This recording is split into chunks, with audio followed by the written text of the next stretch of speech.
On April 11, 1970, a rocket sat poised at the Kennedy Space Center, engines rumbling with the promise of discovery. Apollo 13 was about to lift off, carrying 3 astronauts with one clear mission: to be NASA's third successful landing on the moon.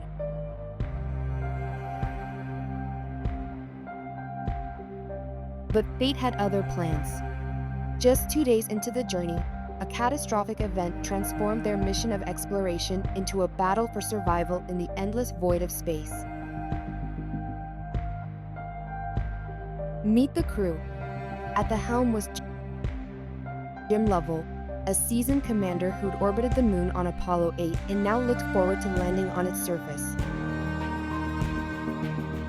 Alongside him, Fred Haise, the lunar module pilot, wide-eyed and ready for his first trip beyond Earth's orbit.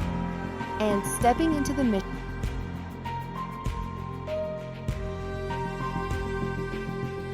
at the last minute was Jack Swigert, the command module pilot, filling in for Ken Mattingly, who had been grounded due to exposure to German measles.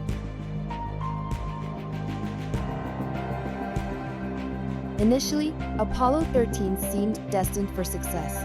As the Saturn V rocket thundered into the sky, there was no hint of the disaster lurking ahead. 2 days passed, bringing them closer to the moon, nearly 200,000 miles from home. Then, on April 13, Jack Swigert stirred the oxygen tanks, an ordinary task in a mission where every moment was precisely calculated. But suddenly, a loud bang shattered the calm. The spacecraft jolted as oxygen tank 2 exploded, and Swigert's shaken voice crackled through the radio. "Houston, we've had a problem." These words were etched into history, marking the beginning of Apollo 13's descent into chaos. With the explosion came a rapid loss of oxygen, and the command module's power systems were failing.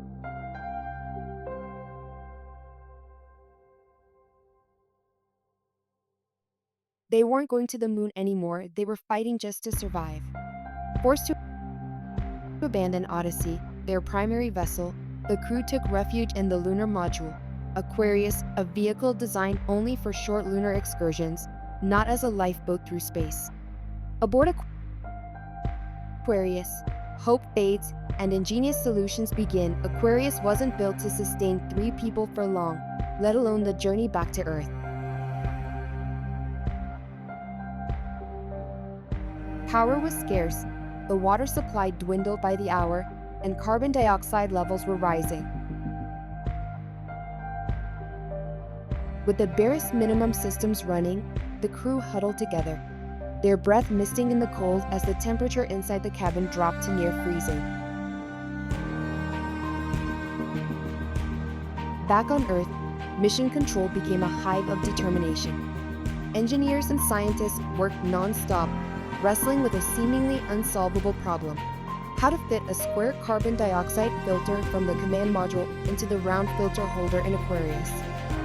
The solution was as remarkable as it was simple: a jerry-rigged adapter using plastic bags, cardboard, and duct tape. It was a solution born of desperation, but against all odds, it worked, allowing the crew to breathe a little easier. To set a course for home, they needed to rely on Aquarius's engines to perform a precise maneuver, putting them on a free return trajectory around the moon. As they approached the dark side of the moon, they lost contact with Earth, drifting alone in the silence. For 25 minutes, they were the farthest humans had ever been from home, an isolated trio, suspended in a vast, uncharted darkness. Imagine that moment. The unbroken silence of space, the vast expanse pressing down as they soared around the moon's shadowed face, and the uncertainty that clung to every breath. The journey back to Earth, a final test of grit and resilience. Even as they inched closer to Earth, challenges persisted. They fought exhaustion, with barely any water left, and the cabin's temperatures just above freezing. As they prepared for re-entry, the final test lay ahead, restoring Odyssey's systems without draining the fragile power supply. NASA engineers mapped out a meticulous sequence for rebooting the spacecraft, each step a potential life or death decision.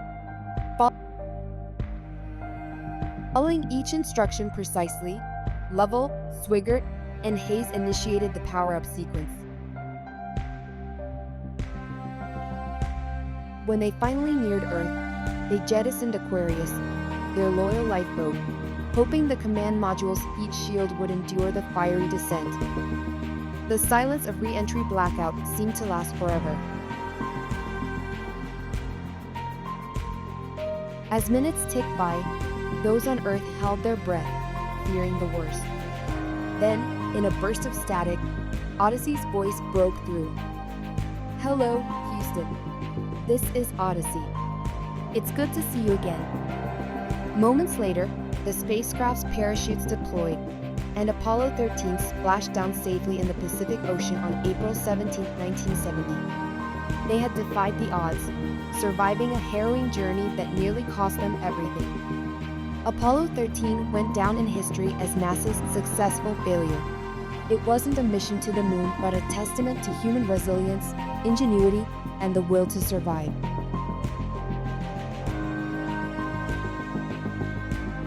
Jim Lovell reflected, "We just came up with answers. When failure seemed inevitable, they turned to each other and found a way through."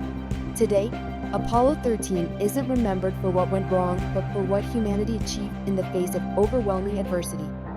It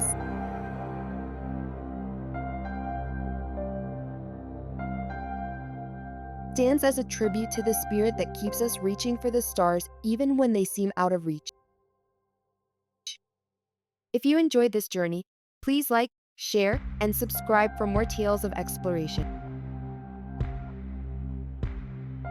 And ask yourself, if you were on Apollo 13, what would you have done? Thanks for watching, and see you in our next adventure beyond the stars.